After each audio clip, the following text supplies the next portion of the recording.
Alice and I are always looking to be more healthy, and we were just talking about how fasting is one of the best ways to do that, but it's so hard. But the great thing about Prolon is that's not what you're doing. It's not that you're not eating for 5 days. Instead, you're using their science-backed program to convince your body you're fasting. You guys, this 5-day program really is amazing. It comes beautifully packaged and it does all the thinking for you. Each day is its own box. And by following their program, I know I just feel so much better.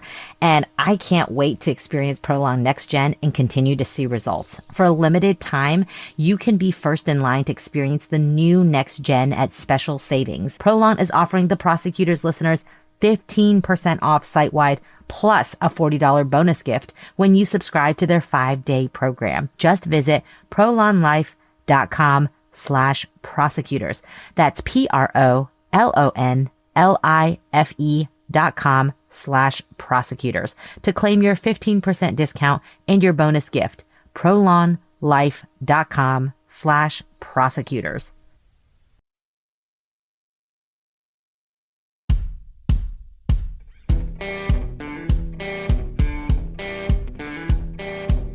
I'm Brett.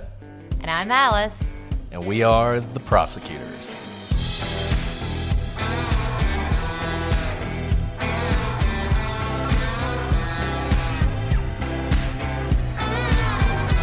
Today on the Prosecutors. In December 2020, a 21-year-old left his college, headed home for the Christmas holidays. But then, in 66 minutes, he seemingly vanished from the face of the earth. Where is Jason Landry?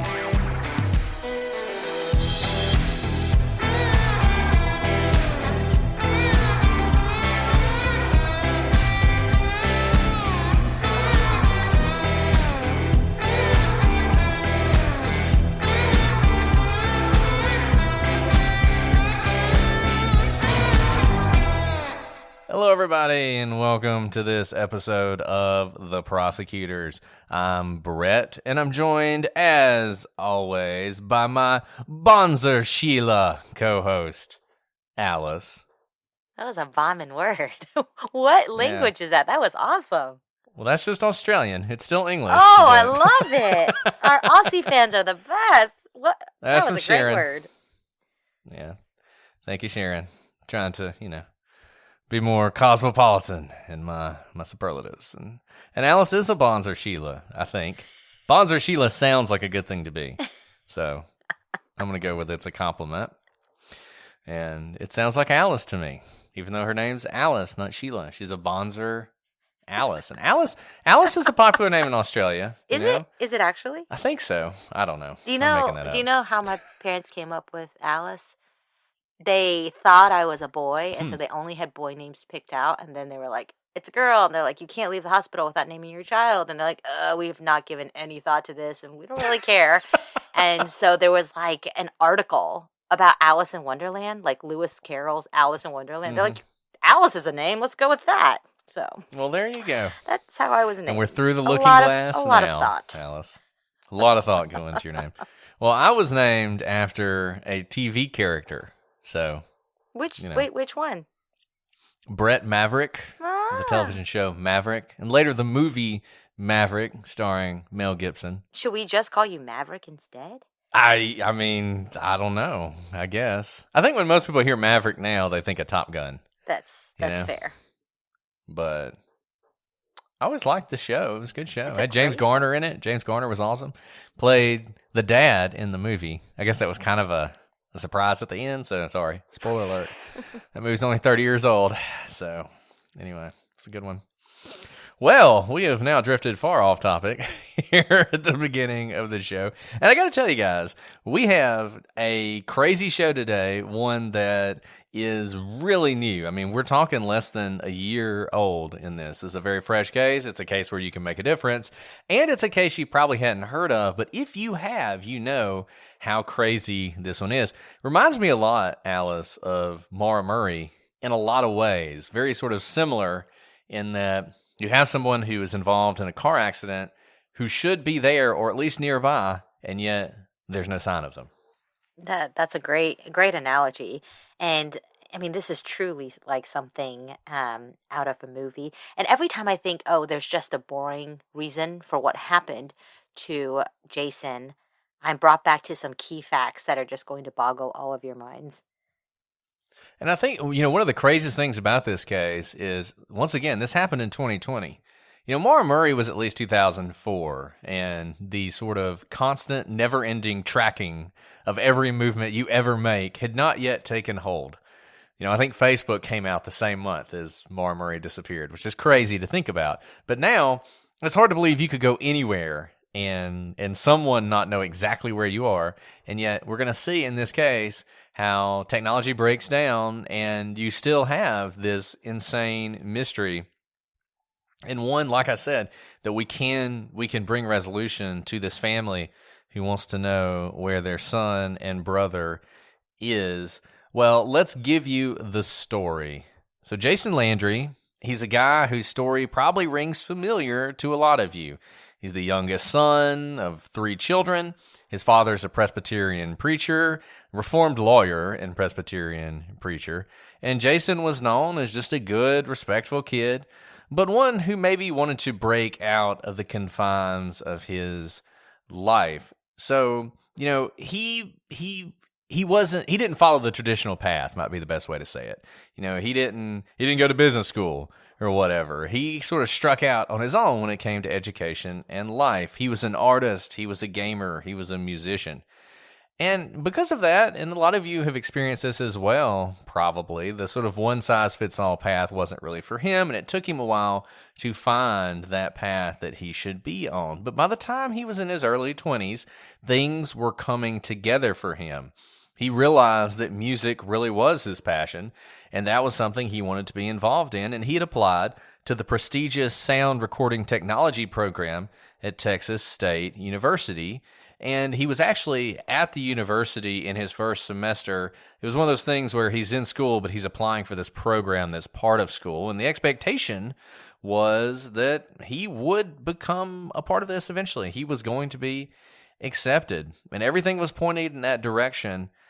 Not that college had been everything that he had hoped it would be. Like so many of us, COVID had completely disrupted his life, and it had caused the campus to lock down. And Jason himself, like once again, so many of us. I mean, so one thing about Jason that I think you're gonna come back to again and again, and I came back to again and again, is how relatable he is, and how his story just isn't all that unusual, and you can totally see yourself in his shoes. Every now and then he would be in contact with somebody who would get COVID, and so he would be stuck in quarantine for days on end on multiple occasions. His classes were either virtual or they were of the here's the syllabus, good luck variety. Still, it must have been with a sense of accomplishment and joy that on December 13th, 2020, he left his college, heading home to his parents' house for Christmas break. But as December 13th turned into December 14th, something went terribly wrong. Jason's car was found wrecked on a lonely, abandoned road 60 miles to the east of San Antonio, Texas. What happened to him remains a mystery. This message comes from Greenlight. Ready to start talking to your kids about financial literacy? Meet Greenlight, the debit card and money app that teaches kids and teens how to earn, save, spend wisely, and invest with your guardrails in place. With Greenlight, you can send money to kids quickly, set up chores, automate allowance, and keep an eye on your kids' spending with real-time notifications. Join millions of parents and kids building healthy financial habits together on Greenlight. Get started risk-free at greenlight.com/Wondery. This is a mini meditation guided by Bombas. Repeat after me. I'm comfy, comfy. I'm cozy, cozy. I have 0 blisters on my toes. Blisters. And that's because I wear Bombas, the softest socks, underwear, and t-shirts that give back. One purchased equals one donated. Now go to bombas.com/Wondery and use code WONDERY for 20% off your first purchase. That's BOMBAS.com/Wondery and use code WONDERY at checkout. Ryan Reynolds here from Mint Mobile. I don't know if you knew this, but anyone can get the same premium wireless for $15 a month plan that I've been enjoying. It's not just for celebrities. So do like I did and have one of your assistants switch you to Mint Mobile today. I'm told it's super easy to do at mintmobile.com/switch. Upfront payment of $45 for 3-month plan, equivalent to $15 per month required. Intro rate first 3 months only, then full price plan options available. Taxes and fees extra. See full terms at mintmobile.com. Brett, before we move on, I think it's no surprise to our listeners that I am a really big scaredy cat. I am always scared that someone's watching my house or about to break in. Well, if you've ever wanted to make your home feel safer, there is no better time than now, because I am so excited about our sponsor, Simply Safe. Our friends at Simply Safe are giving the Prosecutors Podcast listeners early access to all their Black Friday deals. 50% off their award-winning home security. We love Simply Safe because it has everything you need to make your home safe. Indoor and outdoor cameras, comprehensive sensors, all monitored around the clock by trained professionals who send help the instant you need it. And Alice, this is something we understand. Security, wanting your family to be safe, wanting to keep your home safe. And there's no better way to do it than Simply Safe. Simply Safe was named Best Home Security System of 2021 by U.S. News and World Report. And you can easily customize a system for your home online in minutes and even get free custom recommendations from Simply Safe. These are Simply Safe's biggest discounts of the year. Now is the time to get that complete home security system you want, starting at just over $100. And there are no long-term contracts or commitments. It's really easy to start feeling a bit more peace of mind with Simply Safe. So take advantage of Simply Safe's early Black Friday deals and get 50% off your new home security system by visiting simplysafe.com/TP. Again, that's simplysafe.com/TP for 50% off your entire system. Yeah, Brett, it's so strange to hear about this story because it's really set in present day. This is the reality we've all been living with. Quite literally, you and I are recording in our separate locations because the world is, we're still separated because of COVID, and regularly we are still sent back into quarantine whenever someone is, there's an exposure risk. And so reading this and kind of talking about this now really hits home, because I can only imagine those who are Jason's age, those who are experiencing college and, kind of early adulthood in the midst of COVID. And it hasn't just been a couple months, it's been years at this point, more than a year, almost 2 years. How formative it can be and how lonely it is when we already live in an age where that generation has grown up on social media, and the loneliness that can come with social media, right? This has been documented not just by it's not just us saying that. It's been pretty well documented by psychologists and psychology journals about how social media itself makes us actually feel lonelier. And now add in the element of quite literally you are lonely because you are not really allowed to be around people for an extended period of time due to the pandemic. And we were able to get some insight into Jason. Jason's dad was kind enough to talk to us on the phone for about an hour about this case and about his son. And one of the things he talked about was that, just how difficult it was for him. He's sort of an outgoing, gregarious guy. He's a people person, and yet he is stuck in this situation where he's finally figured out what he wants to do. And then he gets to college, and all of a sudden, he's stuck in his dorm room. And I can't imagine how difficult it must have been for a lot of you guys. I know a lot of the people who listen to the show are in college or in law school. And I'm just sorry. I'm sorry that happened to you, because I can't imagine how difficult that must have been. And it's something we're going to talk about more as we continue with this story. Absolutely. But let's dive into the timeline so you can see just how quickly Jason's story took a turn for the strange. On December 13th at 10:55 p.m., Jason leaves Texas State University in San Marcos, Texas, which is a relatively small college town, heading home to his parents' house, which was located in a town called Missouri City, Texas. It's kind of just southwest of Houston, a suburb of Houston, Texas. Obviously, Houston being one of the largest cities in the United States. But the road between San Marcos and Missouri City is relatively quiet. A lot of it is highways, but in order to get on the highway, you have to go through some small towns. So let me stop here real quick. I did note that I thought it was a little bit strange that Jason was leaving so late at night, almost 11 p.m.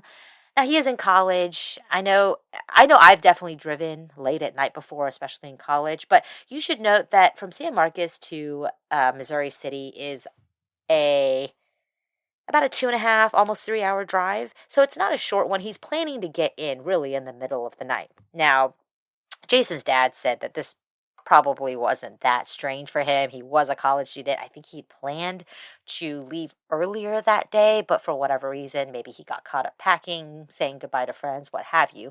He didn't leave until late night. What about you, Brett? Did you ever kind of leave later, knowing you'd be driving in the middle of the night? Yeah, this happened to me all the time when I was in college. I would say, I mean, I always enjoyed going home and seeing my parents, but I also liked college, right? And so I didn't want to leave any earlier than I had to leave. And so I lived about an hour and a half away, so not 3 hours. I mean, 3 hours is a long way to leave at 11 o'clock. I'll give you that. But having said that, I would often leave around this time, 11 o'clock, maybe even later, to make that drive. And it just wasn't a big deal. It's hard to believe the way I feel now that, you know, when I was in college, it was a regular thing to stay up till 3 or 4 in the morning. I mean, it just wasn't a big deal, right?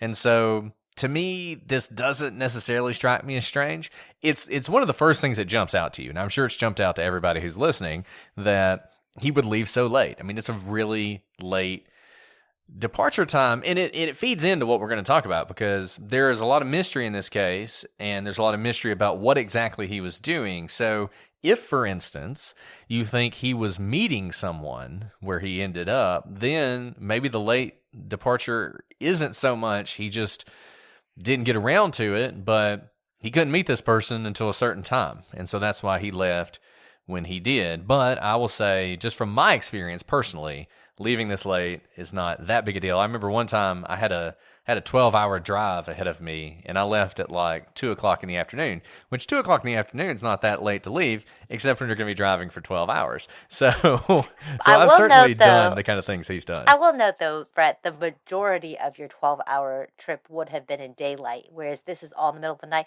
And again, being a college student, I remember I wasn't scared of being at gas stations late at night by myself. I was really kind of too bold, I think. Now I'm terrified in fact, right before we started recording, this is, post bedtime, so it's not that late because it's toddler bedtime, but I kind of get scared pulling the trash can to the curb by myself in the dark, and it's like 8 o'clock.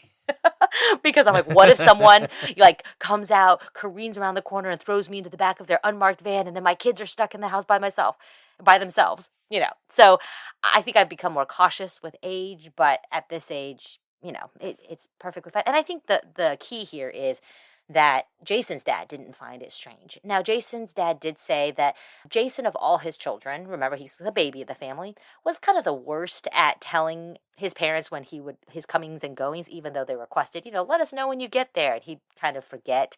I'm guilty of this. I tell my husband all the time, I'll tell him when I reach my destination, and I hardly ever do. We probably all do this.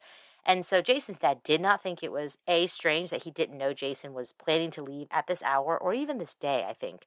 And that second, that Jason would leave so late. One thing that was an interesting insight from Jason's dad was that Jason had actually finished his exams by this time, and he was just hanging out on campus. I think he had tried to see a friend who was going to pass through town and realized that that friend wouldn't come until later, so he went ahead and changed his plans to come home. So it's possible hours didn't mean anything to him at this time, maybe, because he didn't have any deadlines, any papers due, any exams. So 11 o'clock p.m. may as well have been 11 a.m. when you're a college student. And I think that's a really good point you make, Alice, about the fact that it's not even clear that he knew what day he was going to leave on, because that's the sort of thing that maybe did lead to him taking some sudden action. For all we know, he did learn that night that his friend wasn't going to come through, and he thought, well, this is an opportunity for me to go home for a little bit. His plan was to go home and then actually come back to college and hang out with this buddy of his. So he was only going home for a couple days, even though it was close to Christmas. Then he was going to go back, hang out with his friend, and then come back home. Once again, the kind of thing you do when you're 22 years old. You make the 3-hour drive, don't even think about it. You leave in the middle of the night, and then you get home. But to me, I think it is a very normal thing that he did, and it's a sort of unremarkable thing for your average college student. And the only reason that we're really probably even talking about it is because he disappeared. But having said that, once again, it might be relevant, and so keep it in the back of your mind as we discuss some of the other unusual aspects of this case.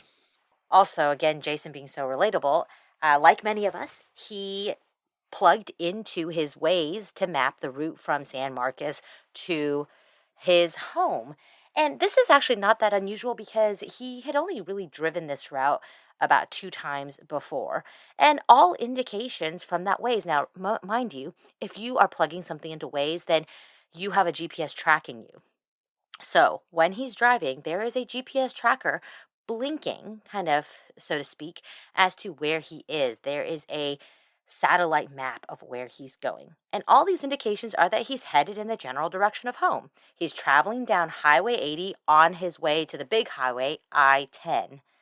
At 11:24 p.m., Jason reaches Luling, Texas. Now, this is the last town before the I-10 ramp. It's a small little town, kind of just the only reason you go through it at this point is to get onto the major highway. At this point, Jason does something kind of strange. He turns off his Waze and opens his Snapchat. I only say this is strange because I believe your maps can actually keep going as you work on other apps. So, like when I'm using my GPS maps, I often, even though I shouldn't, but if I'm in the car and not driving, I open up Facebook, I open up Instagram, what have you, and the maps are kind of still in the background. But he turns off his Waze in order to open his Snapchat. We learn from his father that this is a Snapchat he receives from an ex-girlfriend of his who they are on good terms. They, I think, were high school sweethearts, and they were still friends, and this was just kind of a normal, hey, friend, thinking of you. Here's a picture of us from the past. Now, Jason travels down Highway 80, which turns into East Austin Street, and he follows that to Spruce Avenue, which eventually becomes Salt Flat Road. From that point forward, his phone provides no evidence of where he went or what happened to him. And this is sort of the beginning of the mystery. I mean, up to this point, like Alice said, there's every reason to believe we should be able to track his every movement. He's on Waze, he's headed home, everything's normal. And then there's this moment where he's not on Waze anymore. And why that is, we're going to talk about some possible theories, but it seems strange. Like Alice said, there's no reason to turn off Waze. It's not like, it's not like you can only run one app at a time on your phone. So even if you wanted to check your Snapchat while you're sitting at the red light or whatnot, you don't have to turn off your Waze. And moreover, as Alice said, this is only maybe the 3rd time he's made this drive, and he's never made it before at night. So you would think he would want that. I mean, as far as I know, I started driving before we had all these apps, so I can still kind of find my way around, but I've been doing it long enough. And those of you who started driving after we had all these things, I don't know where I am ever. Right? Like I am using the app to take me wherever I'm going. And if for some reason I lose service or whatnot, I just have no idea where I am. And it surprises me, I guess, that this 22-year-old kind of still in the middle of nowhere. I mean, he's very close to being on the interstate, but kind of still in the middle of nowhere is turning off his Waze and not turning it back on. And one thing to know is I get, once you get on I-10, it's a straight shot. He's on I-10 for like 2 hours. And I-10 is just a massive highway with, I don't know, it's like an 8-lane highway, and you just go on it until home. It's pretty easy. If you know your exit, you just stay on it for 2 straight hours. I often, if I'm driving a long distance, once I get on the road I know I will be on for the rest of the way, I may turn off my Google my maps, but I don't usually turn it off until I get on that road. So it might be that he thought he was right at the ramp and he decided to turn it off, or it may have been an accident. Maybe he accidentally turned off Waze as he went to go switch to Snapchat. But for whatever reason, his Waze was turned off, which means that we no longer have the phone evidence tracking of where he goes. This is very close to midnight, so the next morning, but it's really just an hour later, on December 14th at 12:30 in the morning, Jason's car is discovered just outside of Luling, Texas, still on Salt Flat Road, and there is no sign of him. But his belongings are found, and this we'll discuss later because this is very strange. What is found? At 2 a.m., police call Jason's parents to let him know they've found his wrecked car, but not him. His car is discovered by an off-duty Firefighter. An off-duty firefighter who's kind of just driving, I think, home. He's not really on duty. He's just on his way home and notices this car kind of on a ditch. It's not all the way down in the ditch, but kind of like a divot where water can run off of. And he notices that the car is still on and the door is kind of cracked ajar. And of course, I think many people may do this, but especially an off-duty firefighter, he stops to see if the person needs any help, but really can't find anyone. And this is the middle of nowhere. He could get to town eventually. It's not that far away, but it's also kind of a rural part of Texas. And obviously it's, at this point it's 12:30 in the morning when this happens. So it's pretty late, pretty dark. This is winter. Remember, we're in December now, so it's been dark for a while. Those of you who know, this daylight savings time, I hate it. I hate it when it gets dark. Can we just say daylight savings is probably the worst thing for parents? Oh, it's the worst thing for humanity. I mean, the fact that it is still dark before you get to leave work is terrible. You know what I mean? Ugh. Like it's possible to get to work, and I've done this before. Get to work before the sun comes up, and you leave after the sun goes down, and it just feels like there wasn't a day. Anyway, horrendous. That's an aside. But by this time, in the middle of nowhere in Texas, it's dark. So very strange situation. The wreck itself, like Alice said, it's pretty clearly a single car accident. Investigators believe that Jason, he was driving down this gravel road, and at some point, he just kind of spun out of control and lost control. And then as his car is sort of spinning out of control, he rear ends a tree. Now, police found no real blood in the vehicle. We'll talk about some blood in a second, but no blood in the vehicle that would indicate sort of a major injury, not that kind of blood. There's no sign of any other person having been there. Some of the windows in the back had been smashed out by the tree that the car had hit. The wreck was very survivable. The airbags did not deploy. Now, the car could not drive anymore, so the car was wrecked. It was stuck there, but it didn't seem to be the kind of wreck that was going to kill someone. And this wreck occurred about 5 miles down Salt Flat Road from Luling, where, and we're going to talk about this in a second, where Jason would have turned, sort of leaving Luling down Salt Flat Road. This was about 5 miles down that road, and it is a barren, gravel, unpaved road. I mean, this is not, you're not going to be going 80 miles an hour down this road, not if you want to survive. Now, one thing about the airbags not deploying, we mentioned in Maura Murray how her airbags hadn't deployed either, and they did. That They did her deploy. airbags did deploy, and we thought that must have been because it was such a big crash. We were told afterwards by people who know a lot more about airbags that you could be in a pretty bad crash and the airbags still not deploy. It's actually based on where you're hit and the sensors on the car. So before we did Maura Murray, before I found out all that information about airbags, I may have thought, if the airbags didn't deploy for Jason, it must not have been a very bad wreck. But it's not. It may not tell us very much, except that his car did not have the sensors where it would have deployed the airbags. But I think it is it is a note that there's no blood in the car, and so he shouldn't be that hurt, seemingly. Now, we've talked a lot about Jason's phone. What happened to that phone? Well, it was found between the driver's seat and the console. It was on and had a signal. But Jason had not used it since he was in Luling proper. This to me is very strange. First of all, the fact that it's between the driver's seat and console tells me that it probably fell during the crash, maybe before or after. Usually I don't store my phone, on the ground, but it falls there sometimes when I'm driving or I do a quick stop on the highway because, there's like traffic in front of me. My phone may slip between, or maybe I could envision that he was looking at Snapchat, the phone, he was trying to type something like you shouldn't if you're driving, and it slips out of his hand and he's trying to grab for it when he then loses control. But whatever the reason, the phone is on the ground, and I think the most interesting thing to note is that the phone did have a signal. He was not stuck in the middle of nowhere without cell phone coverage. And when you get in a crash, most of us probably the first thing we would do is to reach for our phones to either call 911 or call a loved one to pick us up, especially if our car is undrivable and you're in the middle of nowhere. I mean, this is the big red flag for me. This is the start of this mystery. I mean, so far you just have somebody get in a wreck on a gravel road and okay, whatever. But then you have this phone, and we all know the phone is our lifeline, particularly if you're 22 years old, you don't go anywhere without your phone. He obviously was using his phone. His phone was still working. It still had battery.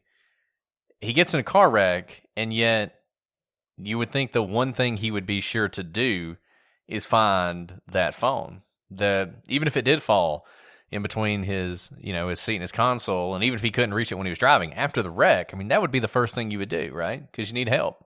You want to call somebody.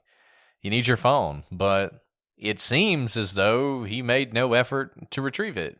He disappears, but his phone remains, and that's weird. I mean, that is definitely what you'd call a clue. That's a strange thing that happened here, and I think whatever happened, I think the phone is really a key to figuring that out. Absolutely. And that's not the only thing that Jason left behind. Jason also had other belongings about 900 feet away from the car, so really not that far. Troopers found Jason's backpack, his baseball cap, some assorted toiletries, and a container with his dead betta fish in it. Inside the backpack was a laptop, some gaming equipment, and a small amount of marijuana.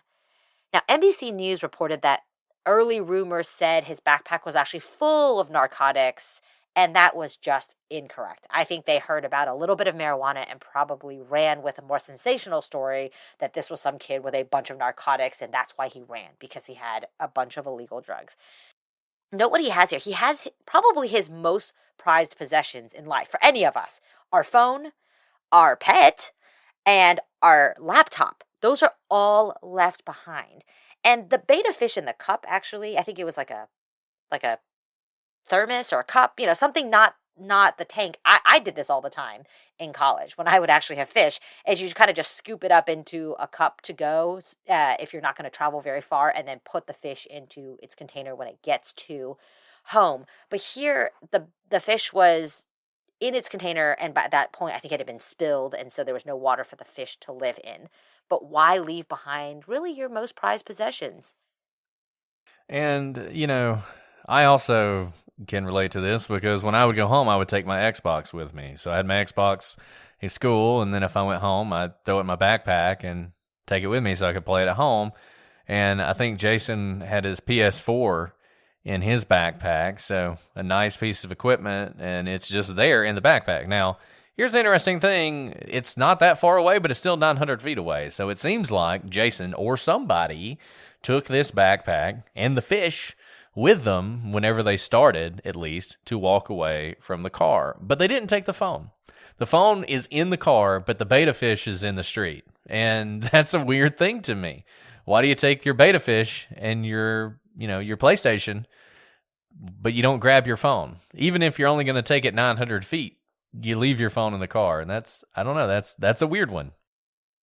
And note that these things are left behind. So if you think that Jason was the victim of some sort of robbery or carjacking, it's strange to have expensive items left behind, right? The laptop and the phone could be sold on, Facebook Marketplace for some amount of money. So it is strange that these valuable items are left behind even though Jason's no longer there. Alice, before we continue, everyone knows how much I love Shudder, and we are so excited that they are sponsoring our podcast. Summer's over, fall is in the air. We've just survived the Halloween season, but that doesn't mean that it's not spooky season all year round. And with Shudder, it always is. They have a new season of Creepshow. They have VHS 94, and if you're like me and you love Joe Bob Briggs, The Last Drive-In is the place to go to not only see the best movies, but to get Joe Bob's expert commentary on them. Absolutely. And you can stream great thrillers, horror, and suspense for $5.99 a month or just $56.99 a year, because Shudder has the largest, fastest-growing curated selection of thrilling and dangerous entertainment. It's the Netflix for horror. There are new supernatural terrors, edge-of-your-seat thrillers, and shocking horrors added every week. And you can stream them on all your favorite devices, including iPhones, iPads, Xbox, Amazon Fire, Google Chromecast. You name it, it is there. And it is just unparalleled. Shudder has a unique collection of exclusive and original films and series, horror classics, and blockbuster hits. So guys, join me on Shudder and get started streaming the best horror, thriller, and supernatural content. Shudder's expertly curated collection includes must-see titles like Vicious Fun, The Mortuary Collection, and PG Psycho Gorman, plus all the best horror documentaries and the hit Creepshow TV series from executive producer Greg Nicotero of The Walking Dead. Try Shudder free for 30 days. Go to shudder.com and use promo code TP. That's SHUDDER.com and use promo code TP. We've talked a little bit about it, but let's talk about that amount of marijuana. Is that why he ran?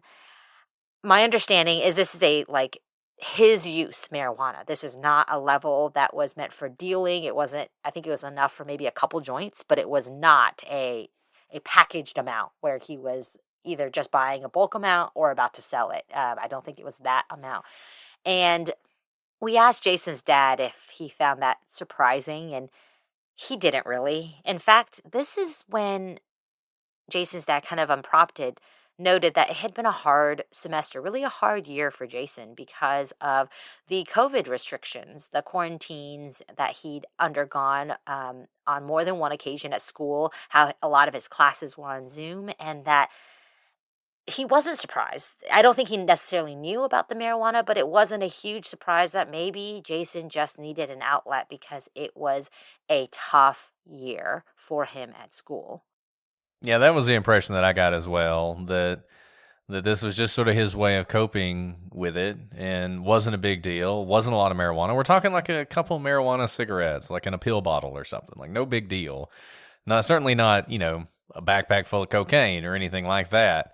And, like Alan said, I don't think his father knew that he was smoking marijuana, but a lot of college kids are smoking marijuana. And as Alice said, and I think this has been borne out by conversations with his classmates, the quarantine was really hard on him. It was a difficult time, and he was coping with it. I think a lot of us experienced that.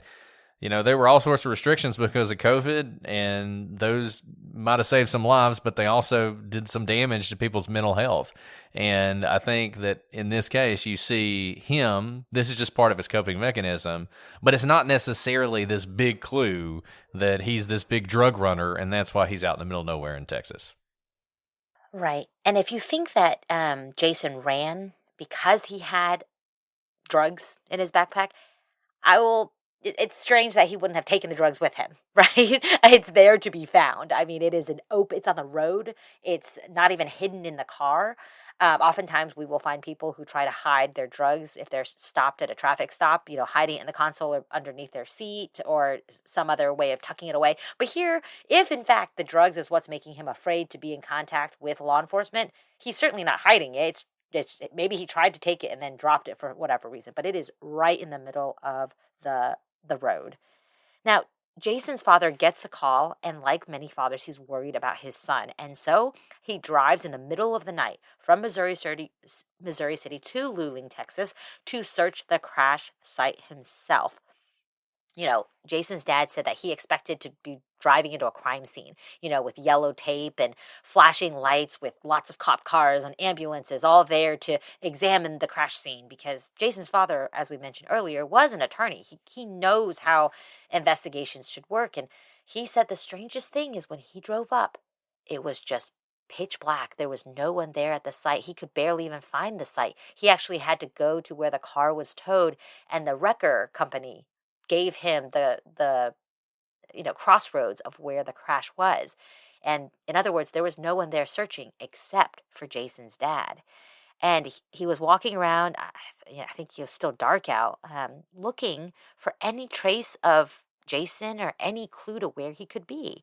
And he did find some additional items, including Jason's shirt, shorts, underwear, and a wristwatch. Now, you may be thinking, what's the big deal? Maybe he had packed for his trip home and these clothes had just fallen out. But a photo taken of Jason that day shows that he's wearing the shirt found on the side of the road. So it's likely and very probable that those clothes were actually what Jason was wearing when he was driving the car, which would mean that Jason undressed and was naked when he walked away from his crashed car. Now, it's interesting that there was a slight amount of blood on Jason's shorts and underwear. But remember, there wasn't blood in the car. So maybe there's actually an easy theory to explain why there's a small amount of blood on his shorts and underwear.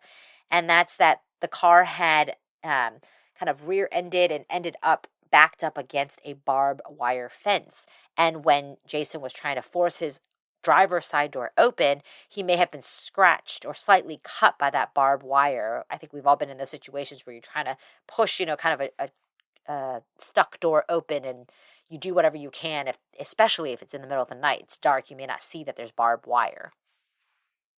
Yeah, and I think that's probably right. And when we say a slight amount of blood, we are talking very little blood here. So this is not indicative of any kind of major wound, just a few drops of blood on both the shorts and the underwear, which a couple things, I think it probably was the barbed wire, and the other thing is it's probably what he was wearing that day. So we have a picture of him in the shirt, and now we have underwear and shorts both having blood on them, probably because he was wearing them. And so now we have you don't take the phone, but you take the fish, and you don't have any clothes on at this point. So, these are very strange things that are adding up to something, but it's still not entirely clear what. And it's interesting to note, too, that some people may take off their clothes if they think they're really hurt, right? Like, I can see someone in a panic, like, oh my goodness, like my ribs are broken, my internal organs are, bleeding. I have to see what's going on and like tear off their clothes. But there's no indication that there was that type of trauma on the clothes except for that tiny amount of blood. Right, exactly. And you might be asking yourself, why it was the father who found these things? Why was it that he showed up and there was no one there? And we talked about Maura Murray. This is another sort of strange parallel between the two cases. Essentially, this was found by a Texas state police officer who'd arrived on the scene, and he claimed that he smelled alcohol. And so on the basis of that, he essentially decided he had a DUI walkaway on his hands. So whoever this was, it was a DUI. That's why they got in this wreck. They were probably hiding from him, and, they would turn up later. So he conducts the barest of searches. He finds that backpack, and that's about it. And then he leaves the scene. So by the time Jason's dad shows up, he's gone. He's in bed, asleep somewhere. And that means it's just in these critical moments, these critical hours after Jason's death. Remember, they don't get the call. His dad doesn't get the call until 2 o'clock. So it's already been an hour and a half since the car wreck. By the time he gets there, it's going to take him a couple hours to get there. Like Alice said, the car's already been towed, so he has to go meet the wrecker company.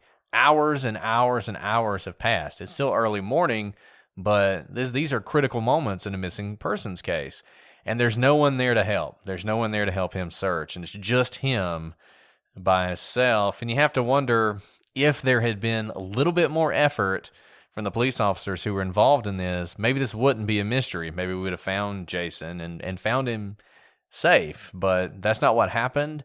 And initially, this fell entirely on Jason's father to try and find his son.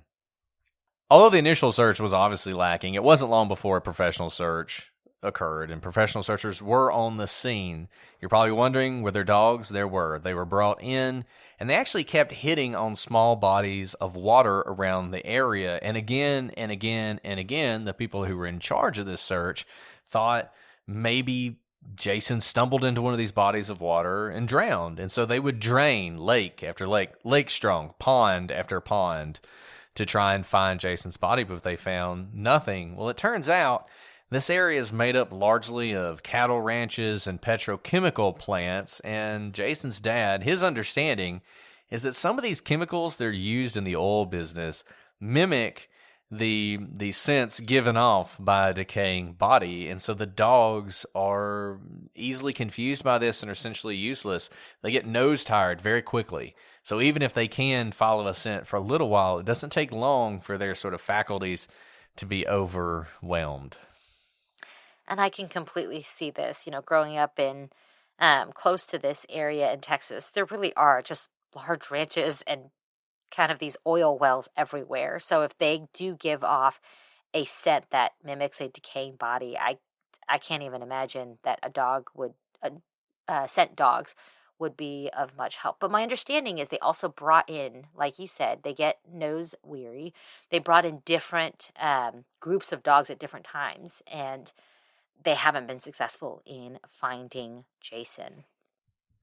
Alice, before we continue, I want to talk about one of our favorite sponsors, HelloFresh. Alice, hard as it is to believe, it's the holiday season. And everybody knows the holidays can be hectic, but HelloFresh helps keep things simple with recipes and ingredients that cut out grocery shopping and limit meal prep time so you can spend more of the festive season with friends and family.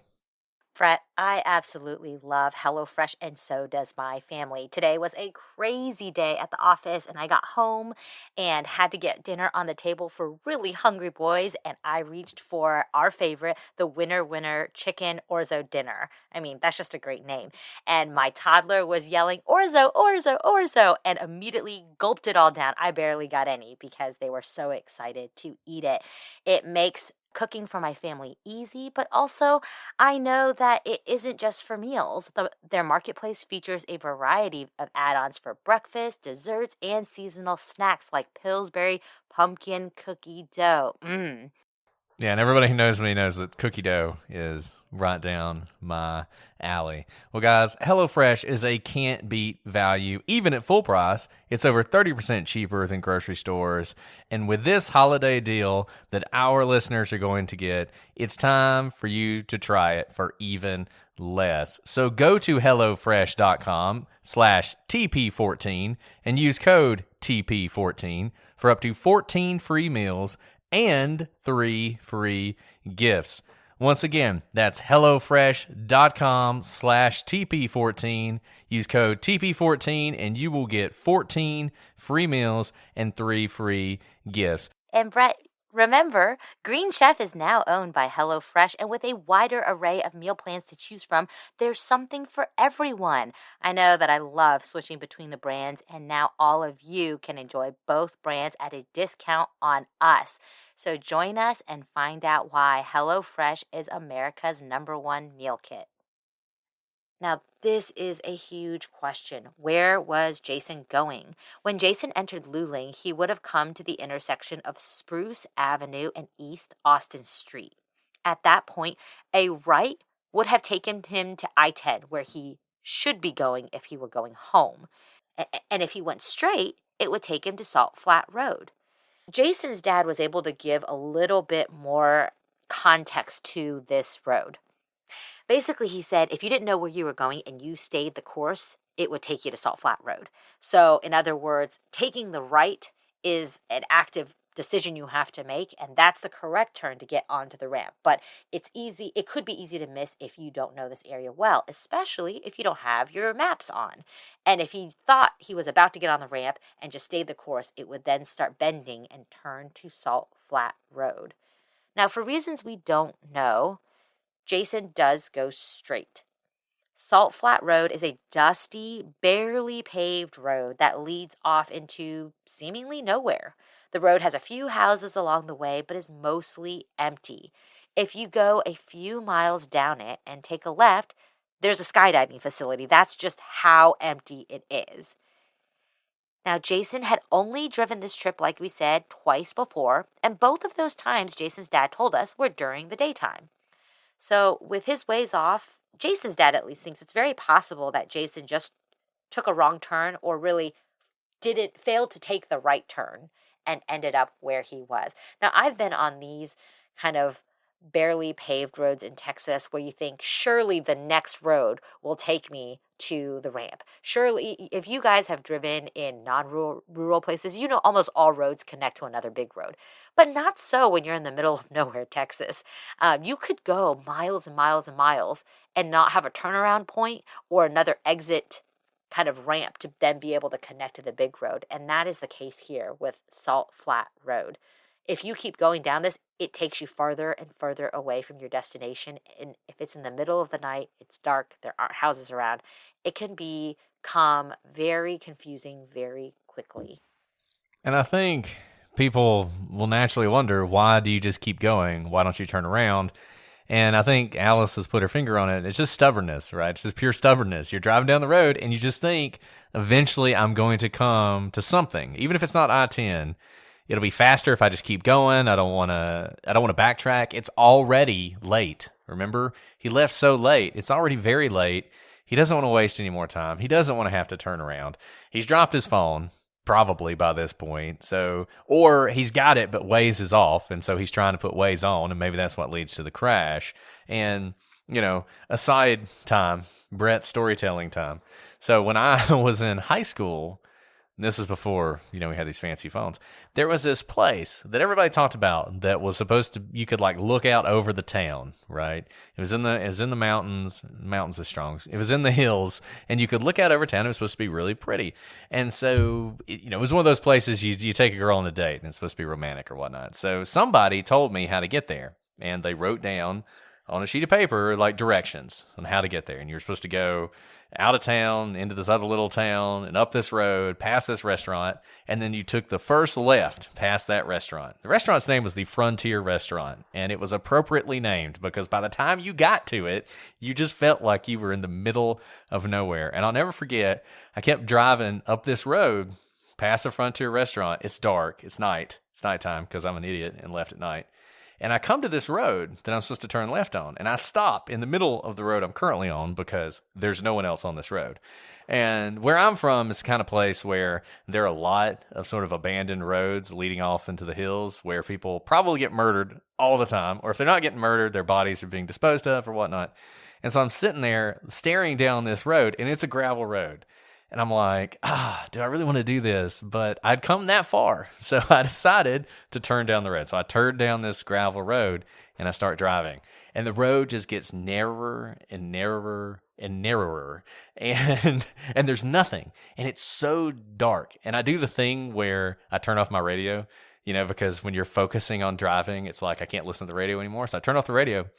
And I just felt like I drove down this road for an eternity. But I kept thinking, if I try and turn around, I'll get stuck. That was my concern, is if I try and turn around, I'm going to go into one of the ditches on one of the sides, and I'll get stuck. So I just kept going down this road, and it's dusty. I can't see anything because there's all this dust, and it's dark, and all I have is my lights. Well, after what seemed like forever, I finally come out to a road, a regular road, and I was so happy. I was like praising Jesus. And so I turned down this road, and the very first gas station I come to, I stop because I have no idea where I am and I need to get back home. And I go into the gas station and I ask the guy how to get back to my hometown, which is the biggest town in my county. And I kid you not, the guy's like, I've never heard of that. I don't know where that is. And so I'm like, where in the world am I? And I had just driven forever. I was just in the middle of nowhere. It took me forever to get back where I was going, but I was just lucky that I eventually came out to a road. I very easily could have just never come to a road. I could still be driving on that road today, and I just feel like that's what Jason was doing. I think he turned down that road, and he just thought, this is going to come out eventually. He knew he had taken a wrong turn somewhere. I don't think he thought I-20 was going to, or I-10 was going to pop up anytime soon, but I think he just thought this is going to come to a main road, and it just never did. You gave me a lot of anxiety listening to that story because I was like, oh, I can see it, right? And I think a lot of us have had that experience. And your story never became a story because you are here today. And this only became a thing because Jason is missing. In other words, while it may seem strange to us, hindsight 2020, I don't think it necessarily was so strange for him at the time. Yeah, I think that's right. Which is why this case is so mind-boggling. This could be any of us. Well, I think we are going to go ahead and cut it off there for this week, but there is still so much to discuss with you guys, both about how this happens, some more of the weird things about this case, and some theories. Is this a case where foul play is involved? Is this a case that's just a tragic accident? There's a lot of evidence pointing both ways, and we're going to walk through all of it. I do want to say this is a case that can be solved, and it's a case where somebody out there might have information. So we've talked about Jason a lot. Just want to say he is described as being 6'1". He weighs 170 pounds. He has brown hair, brown eyes, and facial hair. We're going to put a poster, the missing poster for Jason. There is a $10,000 reward up on our website. If you're watching on YouTube, you're probably seeing it right now. If you have information about what might have happened to Jason, please call the Caldwell County Sheriff's Office at 512-398-6777. This case is less than a year old. If you're listening to us in Texas, I hope you've paid attention to these basic facts. And if you do know anything, I hope you'll reach out to somebody, and you can reach out to us. We are always happy to talk to you. It's always surprising the people who feel more comfortable telling us things than the police. But if you're one of those people, let us know. We will do everything we can to protect your anonymity, but get the information to the people who need it. This is a case that can be solved, and we hope that you can help us solve it. If you have thoughts, questions, comments, or information, feel free to shoot us an email, prosecutorspod@gmail.com, @prosecutorspod for all your various social media. Check us out on the gallery. Come hang out with us on the gallery. We're always having a great time on there discussing this case and anything else you want to talk about. You can also join us on Patreon if you're sick of ads or if you just want to do Get Vocals with us. Keep on telling your friends. We keep getting emails from people who are listening to the show for the first time, and it is awesome. So thank you all for that, because that is all you guys. And leave those 5-star reviews on Apple. Wallace, we're going to do this again next week, but do you have any thoughts on this case before we sign off? No, that's it, except that this is such a sad case. And, thank you all for listening. Thank you for bringing it to our attention. And we can't wait to dive into more information next time. And there is so much more to talk about, as you guys are going to see. Well, that is all we have for today, but we'll be back next week with a continuation of this case. But until then, I'm Brett. And I'm Alice. And we are the Prosecutors.